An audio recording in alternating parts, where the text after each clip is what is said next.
Okay, went to watch last year's version of this video, and I fell asleep within about 30 seconds because I was very unenthusiastic as I read that one. So I'm hoping this one will have a little more energy to it. Okay, so we're going to talk about amending the Constitution, um, both formally and informally. All right, it has happened 27 times formally. What you need to know for AP, and you're going to see this a lot, the term informal. Informal, translated into your vocabulary, is not in the Constitution. Okay, so obviously formal means it's written, spelled out in the Constitution, and it exists that way. Okay, so we have a proposal phase and a ratification phase. All right, proposal, all right, says this could be an amendment, and ratification, it becomes an amendment. Okay, so change is proposed, it becomes official by a 2/3 vote of Congress. That would mean House and Senate. All right, if you have both House and Senate, it's not 2/3 of them combined, it's 2/3 of each House. So we're talking 67 senators, and you can do the math on the House for that one out of 435. It can also be done if we have 2/3 of the states vote for a national constitutional convention. That has never happened. All right, there's talk of doing it for a balanced budget, but more than likely we'll never use this method, because if it does that, we're going to have an entirely new constitution. On the ratification side, 3/4 of the states must then ratify the proposed amendment. All right, this has happened more times, or 26 of the 27 times is when the state legislatures do it. So that's a key part of this, is the legislature has to do that. You might remember the 19th Amendment and the story about the colored roses, and the guy having the one colored rose being against suffrage, and then he throws it out, gets a letter from his mom, and changes his mind. Makes for a very good Hollywood ending to a story. Or a special state convention can be called. The difference here is, here it's the legislature, the people already elected.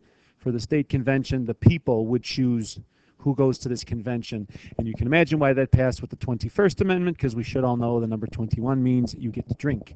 So you want people to drink, we're going to put that in the hands of the people. Everything else we're going to handle with the legislature. All right, I'm going to pause this for one.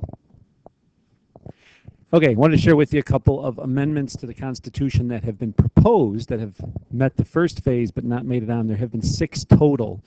Most recently was in 1978, and this was the Equal Rights Amendment to the Constitution. It's just, we know, discrimination based on sex.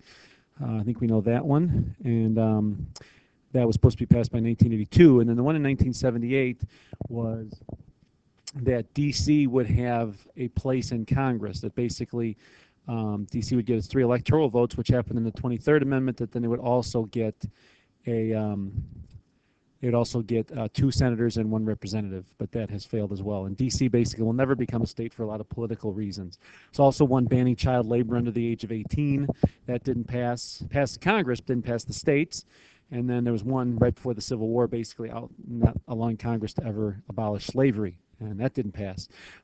Here's some ones that got introduced in Congress recently. 2004, there was one to use God in the Pledge of Allegiance and make that the national motto and protected speech. Obviously, marriage defined between man and woman, and courts being prohibited from protecting child pornography. All 3 of those were introduced in Congress, didn't pass. In 2001, 2002, there was one that included incarceration for minor traffic offenses in the 8th Amendment's definition of cruel and unusual punishment. So basically, if they put you in jail for a traffic offense, that would be part of the 8th Amendment. That didn't pass.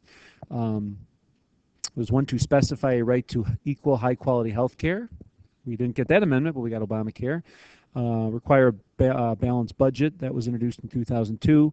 And there was also one that limited pardons between October 1st and January 21st of any presidential election year. So that was kind of interesting, how a president can't pardon anybody a month before he has to run for office. So that was just a couple. So I got a whole list in class for these. One that said you have to reconfirm every judge every 12 years. That was introduced and didn't pass. Okay.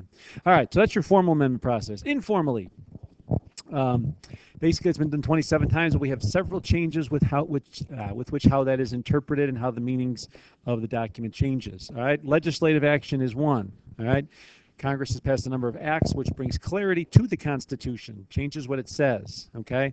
Voting Rights Act of 65, outlawed literacy test, all right? That changes the meaning of the Constitution. Article 3 just says Congress can create courts. It doesn't say what they are. The Judiciary Act specifies that there will be lower courts, which we will know to be called district courts.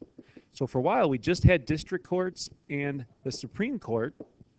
And then in right around the 1890s, they also created the Court of Appeals, and there are 12 of those.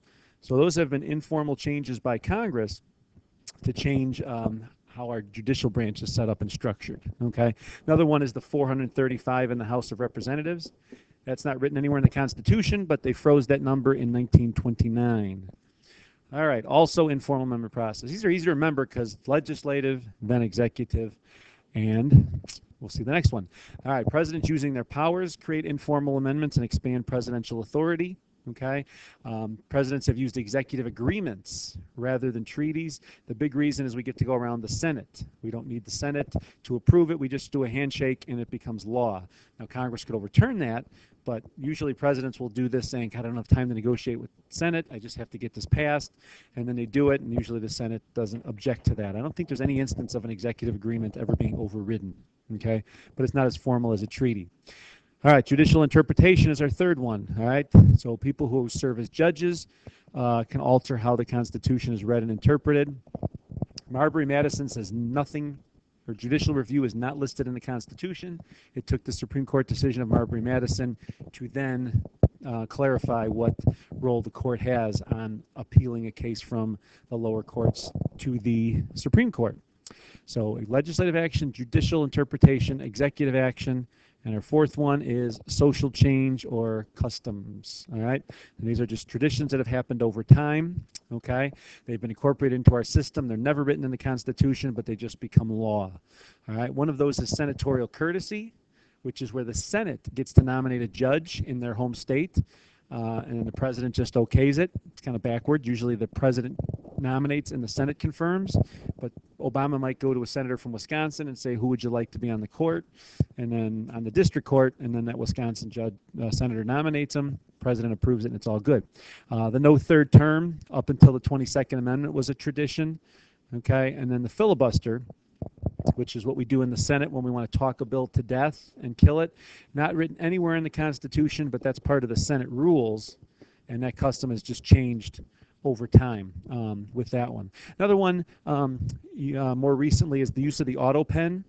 Okay, Constitution says the president has to sign a bill, but there's been times where the president hasn't been around to sign the bill, so he tells his staff to use this auto pen, this machine that basically automatically signs his name. And the courts have ruled that that is perfectly fine. In fact, the fiscal cliff deal of last Christmas was signed with an auto pen. All right, that should close the books on formal and informal amendments to the Constitution. Have a wonderful evening, and we will talk more in class on Thursday after you watch this.